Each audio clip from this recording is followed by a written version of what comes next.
Palaspas. Ano ito? At ano ang aral na pahatid sa ating lahat ngayon? Ang palaspas ay isang tradisyonal na Pilipinong kagamitan na karaniwang ginagamit sa mga relihiyosong okasyon tulad ng Linggo ng Palaspas o Domingo ng Pagkabuhay. Ito ay binubuo ng mga sanga ng palma o iba't ibang uri ng halaman na pinagsama-sama at ginagayakan ng mga dekorasyon.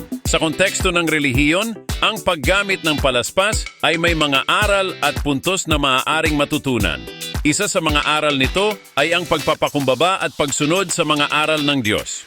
Ipinapakita rin ng palaspas ang pagiging handa sa pagtanggap ng biyayang mula sa langit at ang pagpapakita ng paggalang sa mga banal na okasyon.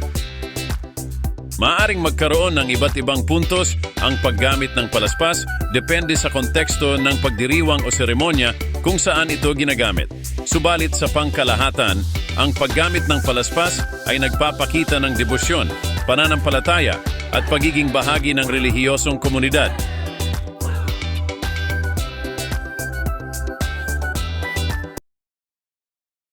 Thanks for watching. Nawa po nagustuhan nyo. Ang video ni Brother Chris, patuloy nyo po siyang i-like, comment at share sa iba. Sa hindi pa naka-follow, please follow nyo po. God bless you!